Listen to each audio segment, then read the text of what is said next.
Hey, this is Evan from 20 Side Night, and today we're doing part 2 of Xanathar, This Guide to Everything.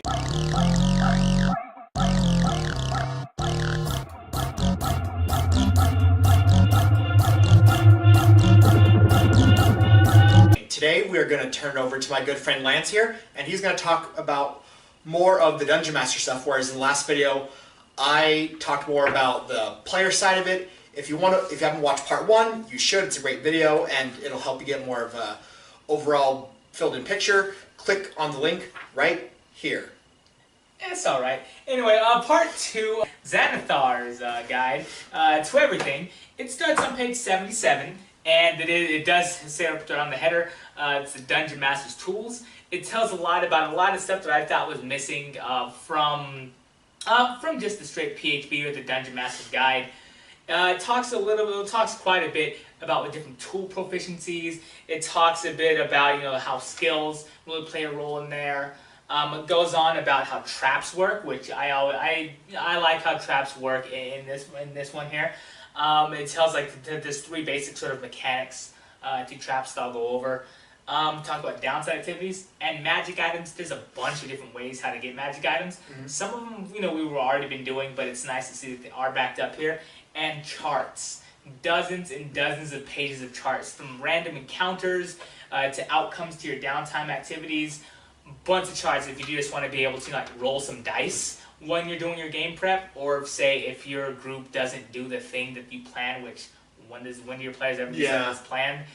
You can say, oh yeah, sure, I'll just roll a couple d6s here when I'm finding something like, oh, okay, so what does the forest look like? Okay, what's in the forest? Oh, I didn't think that far ahead. Okay, bam, there's actually, you see an owl bear off in the distance, or you'll see, I don't know, you say you're in say there's a Duragar slaver or 2 that's made its way up into, out of the Underdark. There's a lot of random stuff that makes your world feel more alive than just saying, alright, so you walk over the rolling hills and then you get to where you are, guys, come on, adventure path. Yeah, or, you could roll stuff for a rival, or just someone who could potentially be a rival, or just an interesting NPC. I know that's how we met an NPC in my campaign, Sharkina.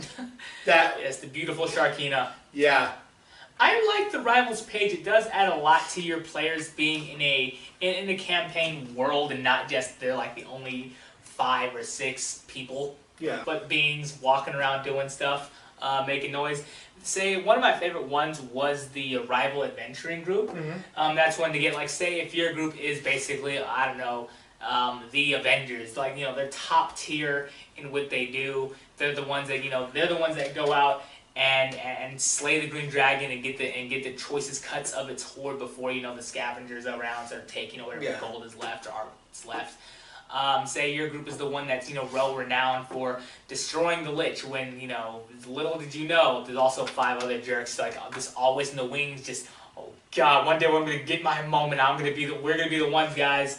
It's gonna be us. Yeah, or the opposite. It could be something where maybe you're an adventuring party and you run into a group of adventurers who are the top tier, or maybe you're more tier 2 or something. They are tier 3 or tier 4, where obviously you gotta sort of diplomancy or use your social skills to sort of one up in any situation, because in a fight they're gonna cream you, because it could be something where tempting for especially a newer party or a rasher party to be like, well, this person annoys me, I'm a barbarian, so I'm going to just solve this problem by trusty X like I solve every problem. And then you got Susan on the other side. Yeah, and then if the guards want to fight me, go ahead. I don't think they're going to risk that 2 gold a week to take down Dorlax the Mighty. Well, see, there's another way right there to bring a rival into it, where sir, you do go out there and you say you womp the town guard and you're able to make a mistake. Well, who's not going to like that?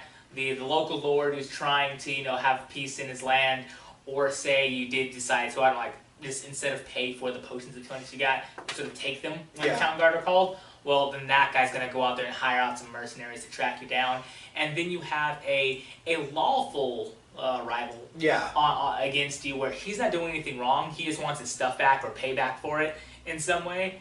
It really adds a lot of there's a word that I'm looking for here. Flexibility. Flexibility is not quite it. It makes your decisions have weight. We'll just leave it to that. Yeah, and they don't even have to be necessarily like an adventure or something. Like, I think even in the book they said something like, you're like a tax collector who thinks that you're not paying enough taxes. So he's always like, when your guys are coming back into town, he's always, sort of sitting there, like, sort of like watching you in the shadows as you, go to like the fanciest stores in town and, sort of taking notes like, oh boy, you better have, receipts for that. Well, if you're basically murder hoping in a straight line to the coast, you're probably not going to be staying there and paying taxes, but he doesn't know that. Or also another rival that did pop up was something in another section I was going to go into here, downtime activity. Mm-hmm. One of them that I thought was kind of funny. There's a few of them. There's one for like crafting magic items, creating potions, things like that, spell scrolls. One thing that stood out was there's a special table for pit fighting, where basically you always say you're a really big, strong fighter or big, strong barbarian. You basically your nap is punching a weak guy in the face. And your drink is his blood. You can do that. You can earn money, that sort of thing with it. It's a good flavor text to your character. But I think it's like every week that you spend doing this specific downtime activity, that has a 10% chance of difficulties or complications along with it. Where say you do throw it, say you are fighting, I don't know, like the noble's kid or what have you, or just some sort of low ranking of nobility, so like the Duke's daughter decides, I'm a big, strong lady, I can probably take a punch to the face, I can throw some punches out myself. And, you've been this seasoned adventurer for years now, you deal with her an almost fatal blow, so the noble's obviously going to go after you and your group with, their deep coffers of gold, and also they probably got some assassins at Bard of Whispers or what have you back there. So it sounds like we're already talking about downtime activity. Let's just sort of, what are some of the downtime activities? Another one that I thought was pretty cool was crafting magic items. It is something that I try to sprinkle into my games a lot. I haven't seen a lot of my characters, a lot of my players, really capitalize on it. But because it seems like there hasn't really been a way to there's not a lot of rules. Like I remember when my wizard Graham tried to make like a broom of flying because we're gonna go do some stuff where we're probably gonna need some flying stuff. And also just because he kept getting. The party, you've heard about that thing a lot where they're like, oh boy, it's a fight, scatter, and then everyone goes after just the guy wearing a shirt for armor. And, one of the things where, he was always trying to do is like, well, I don't want to die because I keep dying. Like, literally, the god of death, Krillin level of dying where, the god of death is looking at me, he's like, dude, I see you way too much. Like, honestly, like, I made this punch card just as a joke. I didn't think anyone would ever use it, but you were one punch away from getting a free sandwich. And luckily for your Grams in the future, or basically anybody else, there is a section for that, for making magic items, creating spell scrolls, and things like that, where say you do want to have a magic item, say an amulet, that always gives you mage armor, or the ability to fly, so you don't have to cast that spell if you're a wizard, but you do know it. You'll always have that 13 plus your dex mod for armor class, which... If you're a wizard, a lot of times if you're trying to optimize your stats, which I don't care for, but it's whatever, it's okay. You do want to have dexterity be, at least third, maybe fourth after intelligence and con. So you're always pretty nimble, and with that, that's something you can do. Or your broom of flying. Or say if you do want to just make magic items to sell, basically if it's a cantrip, takes 1 day and 15 gold, which basically, having a magic item that can cast like a firebolt, depending on the magic level of your campaign, that'll either be something that's sort of, I can make it for 15 gold in a day, I can sell it for 50 gold, or if it is like sort of a low magic world, I've spent a day creating this item, I'm going to make sure I can split the market with this thing, but this ring of firebolts, I can sell for 50 platinum, or a favor from from a lord, because I'm imbuing this world with mighty power. So I thought that had a lot of mileage to it. It really gave the wizard something. It would give your wizard, warlock, your spellcasters something to do, including making spell scrolls and all that good stuff on there for that. One thing I also liked about it was that they did add a crime element to it that I thought was pretty fun. Basically, it breaks it up to, there's 3 different parts to it. There's setting up your crime, basically. Like, say you were going to, rob a guy's house, you're going to want to spend a week's time scoping out his place, seeing his schedule, her schedule, all that good stuff.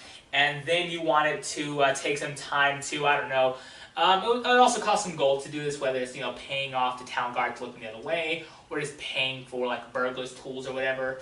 And then there's the actual completion of the crime itself. More complications are listed, like say, what if you're caught, or what if, oh I don't know, they hire a diviner or a detective to track you down. That's another opening. Yeah, or one thing was, maybe it's like whoever you end up robbing, it like bankrupts them. So now they're like destitute. So maybe it's like, yeah, you were, like, yeah, this potion guy, he was kind of rude to me. I'm going to roll him. And then later you see him just sort of in the streets sort of begging or something. Ruined forever. Yeah. And depending on your characters and more importantly players' scruples, that can either be like, well, it ain't me that's happening to. Yeah, like maybe something where it's like, oh man, I just meant to mess with him so he'd have to be eating ramen for a couple months. I didn't mean to make him homeless or something. Or yeah. Or I think one of the other things on the complication of the crime table is that, someone, you go and you rob the alchemist, and then the alchemist is like, oh, I've been robbed, and they find someone else in your party to say, can you find who robbed me? Yeah, and if they do run into, like, say, your paladin who's devout to, like, a goodly god, well, it was Fred, so time to die, Fred. Or something like that. Or it'll be just like a really weird thing where you're investigating, and like maybe your rogue or whatever is like trying to, find any clues he left and like break them or something, or just, or sort of make it so it's like, well, I guess we'll never truly know. Oh, so then you could have a rival within your own group. Yeah, where, maybe it's something like for bunch of campaign, sessions or something. Yes. Your paladin's like, it's like, I will find this master thief if it's the end of me. It's like, don't you agree, party? And the rogue's like, yes, of course we will find this. We'll find this guy. And then, like, man, and take him to the gallows. Oh God, the paladin's real strong. I gotta keep up this ruse. in like months or even like years down the line, he figures it out, he's like, wait a second, starts connecting dots in his head. It was you. It's cool they did add so much stuff there to that. Traps, I'll just hit that back at just for a second because we briefly said it exists, but there's a lot to it. Again, there are 3 different sections to it. There's your trigger, there's your effects, and then there's your countermeasures. Those are both 3 obvious things. One of my favorite traps was the pit trap. It's a pretty easy trap to see. It's the one that lists in the book is a DC 10 perception check to see that there it is that is basically a 10-foot it's a hole covered by some canvas, maybe some leaves, and then there's a DC, I believe, 10 perception check to also just sort of see, okay, well, there's a ledge I can walk around, or I can just not walk in a straight line anymore for a bit. But there are also ways to just like spruce that up. A list will also just just regular knowledge, just how to run games with list where maybe it is your kobold who's a little bit more savvy than your hunting, like your regular human hunter, where say your kobold is going to dig it, he's going to find like a way to like to pit it into the ground so it's nice and taut, and then cover it with leaves, cover it with mud, make it look like it's something that can easily do, make it look like it's not trapped, like it's an actual piece, and maybe cover it with some sod, and then they fall in. It's not just a 10-foot trap, because kobold's friggin' crafty. Say there's like, I don't know, spikes near the bottom, or say he was an alchemist, and he decided to make some poison down there to paralyze him. Alchemist fire. Yeah. Or maybe he's like really, really sneaky. He does something where he's just trying to like psychologically screw with him, where he leaves all these tarps or whatever, and the first like 5 or 6 tarps you're like, all right, whatever. It looks like a trap, but no, it's just a tarp on the ground. And then after your party starts to feel confident, they walk through, and then bam, ultra spike death trap, and then they're all like, oh God, there's all these tarps on the ground. Yeah, and then, there's so much you can do with that. It really makes your goblins and your kobolds and just even your more capturous monsters and NPCs really shine. Yeah. With a lot of these traps, they have a few more than alchemist fire traps. They have the sort of scything traps. A lot of things to really make your dungeon seem complete than just, okay, there's a few monsters in this room to kill.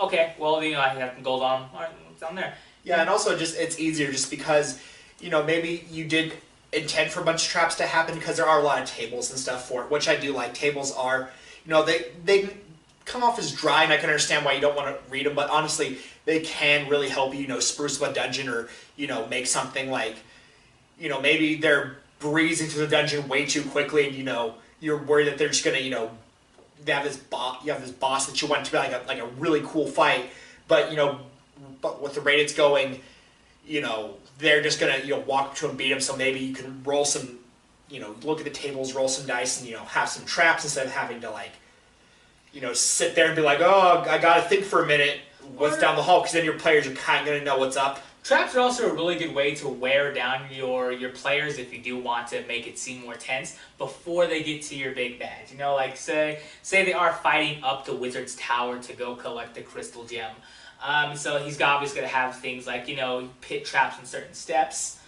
He's going to have things like animated armors that they won't do a lot of damage, but they will soak up a few of your clerics' healing spells. Or or just wizards, just people casting spells to deal with it. Yeah, exactly. They're going to cast, detect magic is a first level spell slot, but if you're using those first level spell slots, you're not going to have like a fireball to really, you're not going to have certain things like, chromatic orb to fall back on and things like that. Then when they do finally get to the wizard, it'll seem more of a fight where it will take less of those actions that your group will normally be able to take.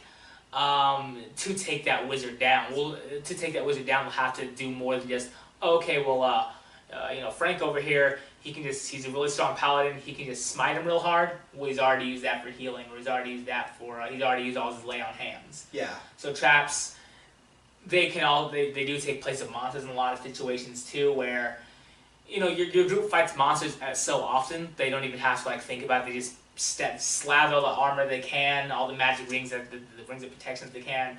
Where as far as the trap, nobody's really expecting, or like a lot of times, a lot of my players, they don't say, okay, I am gonna walk slowly and keep my eyes open. A lot of them say, well, I'm walking here until something does happen. Yeah, until traps happen, and then your group is super cautious. They're like, yeah. I skulk by and I go back down, buy a magnifying glass, and I, inch along the floor with a magnifying glass. Yeah, I feel like it's a good idea to ask your players how they're walking. Yeah. First, it's like, okay, so you're just walking. Like, don't give any hints to it. We'll try not to. It's like, okay, so you're just walking around. You're not really making it quick. Like, you're not really being too slow about things. You just want to sort of get there with expending as little effort as possible. Or, so how are you guys walking? It's dark here. Only one of you has dark vision. Do you use light spell? Give away your position. There's a lot of good stuff you can do with traps in here, and I'm super glad they did add traps. Magic items, just going back to those for a second. I do love how they do have the possibility of either being fake, like say your peddler outside of town, he's outside. You do have somebody who has a covered wagon full of potions and draughts, things like that. He looks like he's a little bit of in a hurry.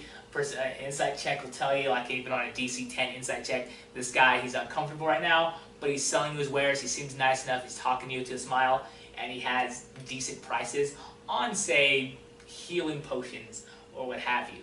It turns out they're not real healing potions, they're just jars full of, red liquid with some glitter in there. Maybe a little heart.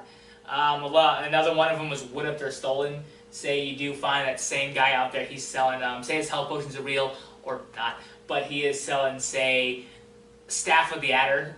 Depending on your magic level campaign, that could either be, oh gosh, this staff can turn into a snake. That, if you're low magic, or if you're high magic campaign or medium magic, this makes sense to buy it from here, or whatever. Forget it. I'll buy it. Yeah, so you pick it up. You're going to use it in battle. You throw it on the ground. You're expecting like a giant constrictor shake to happen.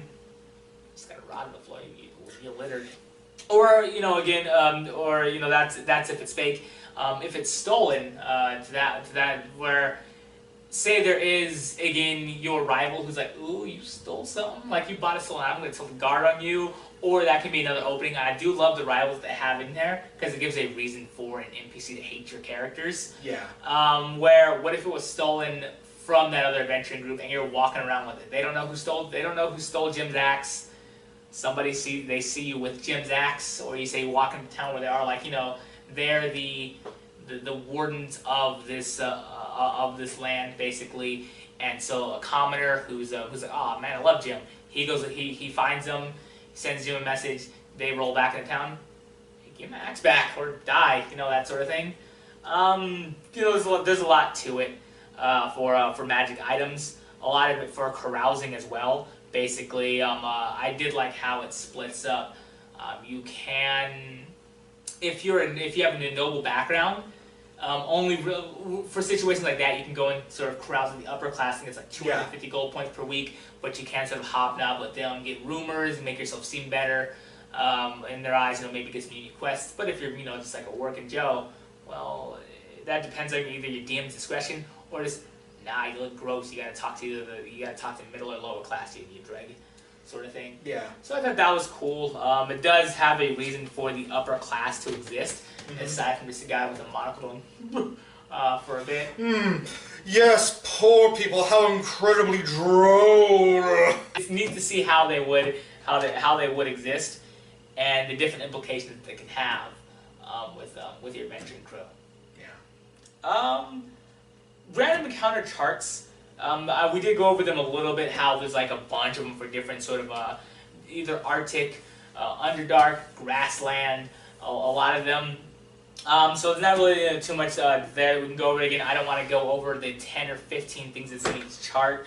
One thing I do like about these charts, though, I did want to get into there, was they revised the challenge rating by group size. Where if you were just using, say, the standard formula, or like that was in the DMG, or just like throwing out maybe 5 kobolds and a half dragon to your group. If you add it up, normally the challenge ratings doesn't work well for single monsters, or it sort of tapers off to a higher level. Xanathar's guide really does a good job of making sure that it does stay level, and it is a challenging event if you do sack it out that way. I always thought it was kind of cool. One other thing that I'm going to go over here is just tools. Yeah, I actually really like this section because before, it's something we've talked about before. Sometimes in our Starfinder's guide, we were talking about the difference between Starfinder, Dungeons and Dragons, where, in Starfinder, it's not your background, it's your theme. Yeah, it's your theme. How it's not like how in 5th edition where it's like, well, I'm a smith, and I got smithing tools, and I will literally never use these. I'm level 10, I started this character at level 1, never even touched them, always just sort of seen them in my bag. Here they do a couple cool things. One, they do give you certain proficiencies, like say herbalism kits. You will be able to craft, like say, antitoxins or potions of healing. Yeah. 2 things that are super valuable to any adventuring crew. And another one with that, therefore, that is, it gives downtime activities something to do. Where you are sort of investigating potion reagents, or you are sort of trying to you are making a potion. You do have to be proficient and have that tool set with you to do that. Where I can't think of a single group that's going to turn down a few extra health potions, or if say your dwarf who is proficient in smith tools being able to repair it or make armor and weapons. Yeah. That's gonna be pretty cool. One that I liked here was the brewer supplies.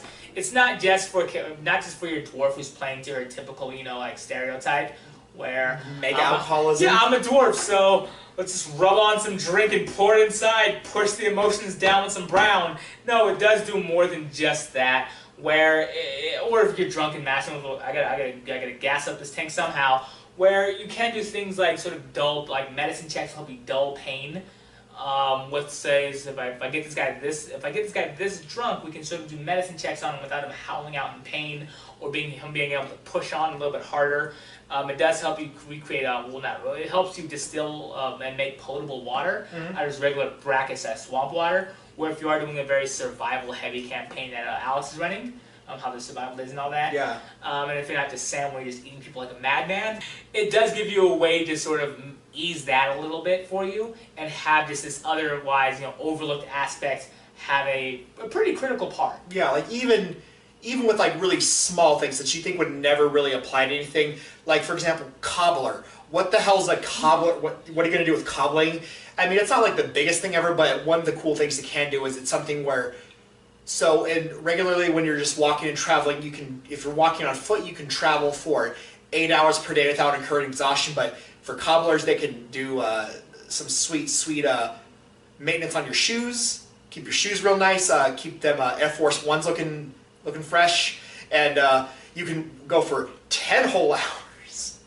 Yeah. And so that's kind of, it's like, again, I wouldn't think to put that in my game, like, at all. Not just Air Force Ones, but we're talking about, like, how the hell is a cobbler going to help any group ever? But it's cool if they added stuff like that in there. Yeah. A lot of them are, like, really, common sense, like leatherworking. Yeah, which can show sort of, your humble beginnings, because not every adventure is going to be like, oh yeah, my dad was an adventurer, my grandpa was an adventurer. Since cavemen have been walking around. Someone in my family's picked up a sharper looking rock and been bashing things in the head. Or just as soon as my parents died and I became an orphan, I knew from that moment that Avatar smiled down upon me and that my enemies would lay smoke in the streets. I used to be a leather worker until I decided, enough of these places got robbed. Well, I'm going to set it on my own. And I met these 4 fine folks, and together we're gonna make sure to tell that wizard what for. Yeah. I think that's kind of nice. They do briefly go over minions to your monsters, which I kind of like. Was a really cute illustration in here, where it's like it has basically a sort of arch wizard. Yeah. Arc wizard behind a counter, and it shows an orc walking away all sad. Yeah, and a lift-it and just an ogre, and then just a guy in a suit just going like, "Oh God, this isn't what the application said online at all." Yeah, it could really over that time, but it is really cute. A lot of the artwork in this book, it all seems to be coming from either one artist or just the same sort of style of artwork, and that's sort of different from the monster manual, where it's seen at places all over the place, where it's okay, this side here, the Tarrasque and the red dragon are beautiful. I don't know what's going on with that dude with that gnome's hands. God, somebody save it. But this one, it's all stellar artwork. I've been flipping through this thing and I couldn't find a thing that was wrong with any of it. It's really cool illustrations, a lot to really give a lot of inspiration to crafting a game, or what the other adventuring party is doing, where you are walking through a forest that you were told was once lush, and there's just a patch of just smoking or long dead and burned grass. Trees are sort of bent over and destroyed, and this goblin body strewn about, nude, because as soon as you kill a guy, you gotta take that sweet axe off his body, because he ain't using it. Certain illustrations in this book, they can add a lot to both what other things in the world are doing, and also what your group will be doing next. But that about covers it for it. Again, I don't want to go over all the details. That's why you should really pick up Xanathar's Guide to Everything. It does, this along with the other supplement material, does truly go over pretty much everything. Yeah. There's not a lot left out. Even stuff finally, because it wasn't really the player's handbook or the Dungeon Master guides, but sleeping in heavy armor gives you penalties again. Oh, man! Thank God. Also, one thing is adamantium or whatever. Adamantine stuff. It's a little OP, especially when you get to be a higher level, because it's oh yes, not just armor made from this stuff is really cool, but weapons too. And it's basically maybe if as a DM you can decide if adamantine's gonna be in your game, or if it's just gonna be no, God just deleted all this stuff. But it says rare. Yeah. Well, no, because it says that any weapon forged from this, when it hits, it's an automatic critical hit. Or if it's just rare. I mean, it says it's only 500 gold more expensive, which for after maybe level 5, don't tell me your fighter isn't gonna just hoard up all of his gold, just. So Susan's gonna have a +3 plate of adamantine armor. Her warhammer will be wreathed in adamantine. It'll be flowing through her veins. Yeah, she's basically just gonna be nigh unkillable. Just. Well, already, but even this will be better. I'll finally be able to go back up to Snake Heaven and kill Snake God. Yeah, unless someone just throws a bunch of fireballs at her, then she's duped. Hey, we're gonna talk about that, okay? But yeah, so again, Xanathar's Guide to Everything. It's a great book. I'd recommend picking it up. It's pretty cheap for one of the supplements. You can find it I've seen it on Amazon for $30. Yeah. Or you can pick it up at a local game store for about the same price. And support your local businesses like Haster's Games and Hobbies on State Street. They're a beautiful store with a great location. Go check out Haster's Games on State Street. Does that about cover it for you? Yeah, that covers it for me. I think we've covered everything in Xanathar's Guide to Everything. Hey, this is Evan from 20 Side Night. Thank you so much for watching our video. Please like, comment, and subscribe, and hope to see you next time. Have a great day.